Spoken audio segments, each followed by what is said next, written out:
नमस्कार। Ishan times YouTube channel और Ishan times TV पर आप सभी का स्वागत है। मैं संजय राय आप सभी लोगों का यूट्यूब चैनल ईशान टाइम्स पर स्वागत करता हूं। और इतनी सर्द सुबह आज हुई, कोहरे से चारों ओर ढका हुआ है। अब हल्की सी धूप निकलने की है, लेकिन कोहरा बहुत घना है। आप सभी लोग अगर यात्रा कर रहे हैं तो कृपया सावधानी से यात्रा करें, यह अपील है। बात शुरू करें। आज हरियाणा राज्य के जेल महानिदेशक आलोक राय की अंतिम प्रेस कॉन्फ्रेंस थी, जिसमें इन्होंने जेल सुधारों पर बातचीत की, महिलाओं के लिए क्या क्या काम किए उस पर, जेल महिला कैदियों के लिए जो काम किए उसको बताया, दुर्दांत और गैंगस्टरों के लिए जो कार्य किए उस पर उन्होंने चर्चा की।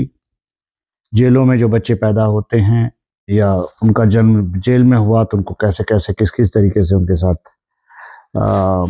कार्य किया जाता है और जेलों में उनको क्या सुविधाएं मिलती हैं, उसके बाद उनका क्या होता है, और इन सब चीज़ों पर चर्चाएं आज हमारी हुई। और पूरी उनकी प्रेस वार्ता और उनकी बातचीत को हम आपको दिखाते हैं, देखिए।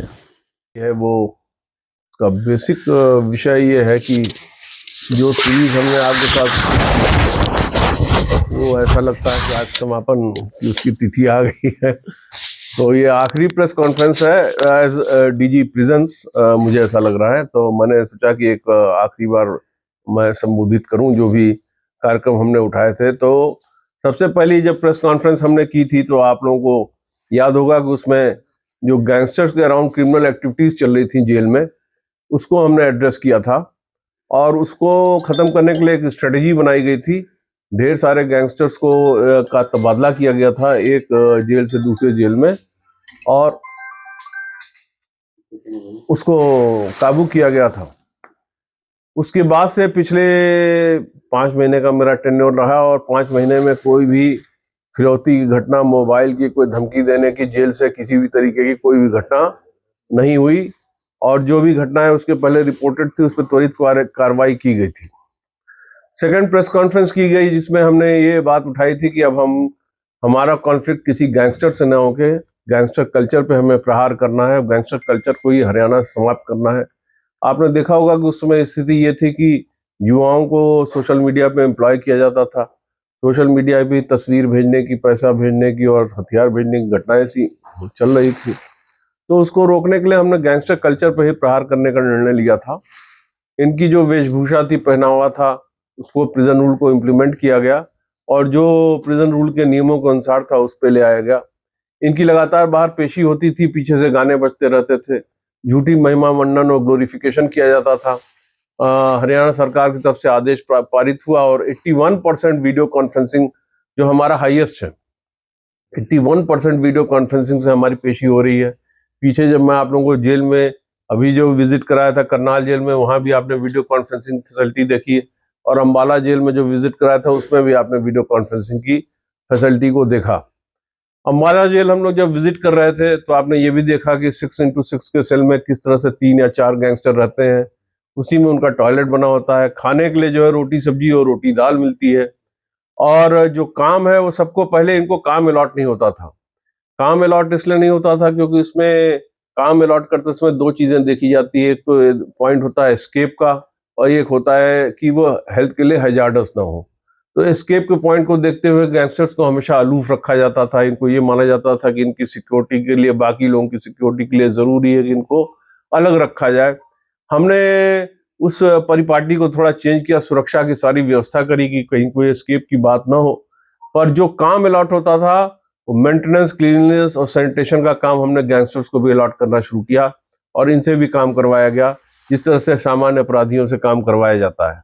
अंडर ट्रायल और कन्विक्ट दोनों के लिए काम कराने के लिए प्रिजन रूल, प्रिजन मैनुअल में सारे प्रोविजन दिए हुए हैं कि इनसे सैनिटेशन, क्लीनलीनेस और मेंटेनेंस का काम कराया जाए। पर पहले की स्थिति को, जिसमें ऐसा होता था कि कई बार ये भाई जी कल्चर एक हो गया था, जिसमें भाई जी बैठे रहते थे और बाकी साधारण अपराधी अपना भी कार्य करते थे और इनका भी कर देते थे। इस तरह के कल्चर को हमने समाप्त किया और अपने जो मीडिया के आप लोगों के जो पत्रकार साथी हैं, इनके माध्यम से इस बात को हमने समाज में पहुंचाया, युवाओं तक पहुंचाया। पीछे आपने देखा होगा कि यहाँ से कुछ लोग बरेली गए थे कांड करने के लिए, लौटते समय उनकी पुलिस से मुलाकात हो गई, 2 लोग दिवंगत हो गए, 2 लोग घायल हो गए। हम में से कोई भी उनके पीछे नहीं गया, न पत्रकार बंधुओं में से कोई पीछे गया, न युवाओं में पीछे गया उनके बारे में पता करने की उनकी क्या स्थिति है। तो जब हम अम्बाला जेल विजिट कर रहे थे तो आपने देखा होगा, और अभी जब करनाल जेल विजिट कर रहे थे तो फिर आपने देखा कि पुलिस से जो एनकाउंटर हुआ था उसमें एक सज्जन को गोली लगी हुई थी। सज्जन कही या दुर्जन कही या तो न्यायालय बताएगा, पर श्रीमान जी को गोली लगी हुई थी और उनकी बड़ी दयनीय स्थिति थी। और यही दयनीय स्थिति हमने अम्बाला जेल में भी देखा। जब हम लोग वहां पहुंचे थे, वहां भी एक सज्जन को इस तरह से गोली लगी हुई थी जो बड़ी दयनीय स्थिति में थे।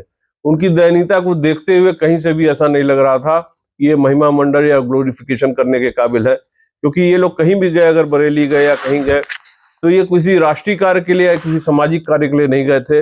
ये जिस कार्य के लिए गए थे उसमें ग्लोरिफिकेशन और महिमा मंडन का कहीं कोई इशू बनता ही नहीं है। तो मेरा युवाओं को संदेश ये है कि आप जो है इस जो ये जो नकली आडंबर है बना रखा है, जो ये क्विक मनी है, ये उनको जेल में मदद नहीं कर पा रही है और इसमें पुलिस की गोली लगने की पूरी संभावना है। जेल के अंदर दाल रोटी और दाल सब्जी, रोटी सब्जी ही मिलनी है, तो वो आपको घर पे भी मिल सकती है और बिना गोली खाए मिल सकती है। तमाम तरह के रोजगार की सुविधाएं सरकार ने प्रोवाइड की है, HKRN है, तमाम और चीजें हैं। तो उस तरीके से लाइफ में आगे बढ़ने का प्रयास करें। जब हम बाला जेल को विजिट कर रहे थे तो हमने वहां पे देखा था कि वहां पे बेकरी का भी सामान बन रहा था, वहां पे वुड क्राफ्ट का भी बन रहा था और वहां पे प्रिंटिंग प्रेस का भी बन रहा था। एक क्लास चल रही थी जिसमें फ्लेम्स के बारे में समझाया जाता था कि वेल्डिंग कैसे होगी, कितने डिग्री सेंटीग्रेड पे किस मेटल पे काम किया जाएगा। तो उस समय हमारी जो हाई कोर्ट की निगरानी कमेटी थी, उनकी लगातार हमारे ऊपर लगातार निर्देश भी आ रहे थे, आग्रह भी आ रहा था। हमने त्वरित गति से काम करते हुए 5 ITI और 5 पॉलिटेक्निक एस्टेब्लिश करने का काम किया, जिसमें करनाल, पानीपत, फरीदाबाद, गुड़गांव, रोहतक था।